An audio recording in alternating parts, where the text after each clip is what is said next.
Hello' এতিয়া সময় পালা না ফোনটো ৰিচিভ কৰিবলৈ? কেলে কাটি আছিলা ফোনটো সেইটো কোৱাগে। নহ'ব তুমি ক'বই লাগিব কেলে ফোনটো কাটি আছিলা। হেল্ল' নহয় তুমি কথাটো শুনাচোন। মই ফোনটো কাটি থকাৰ কাৰণ সেইটো নহয়। কথাটো হ'ল মই পাবজি খেলি আছিলোঁ। শুনা কথাটো, ইমান খং কিয় কৰা? কি শুনিব লাগে কি শুনিব লাগে? ইমান পাবজি খেলিব পৰা? পাবজি তাৰমানে তোমাৰ কাৰণে ইমান ইম্পৰ্টেণ্ট? মোৰ ফোনটোও ইম্পৰ্টেণ্ট নহয় তোমাৰ কাৰণে। বা আজিহে গম পালোঁ দিয়া।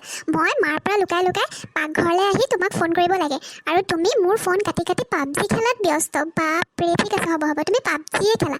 মোৰ লগত তুমি ৰিলেশ্যনত থাকিব নালাগে, ঠিক আছে? ব্ৰেকআপ দি দিয়া, ইমান যদি অশান্তি পাইছা। ব্ৰেকআপ দি দিয়া। হ'ব, তুমি যদি ব্ৰেকআপে বিচাৰিছা তেন্তে দি দিয়া ব্ৰেকআপ, মোৰ কোনো আপত্তি নাই। কিন্তু পাবজি খেলি থকা সময়ত প্লিজ মোলৈ ফোন নকৰিবা তুমি।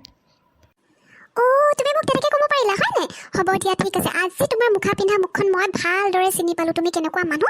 ঠিকে আছে হ'ব দিয়া, তুমি এতিয়া বেলেগ এজনী চাই লোৱা, নহ'লে পাবজিৰ লগতে ব্যস্ত থাকা, ময়ো বেলেগ চাই ল'ম। হ'ব ঠিক আছে, বাই, গুড বাই।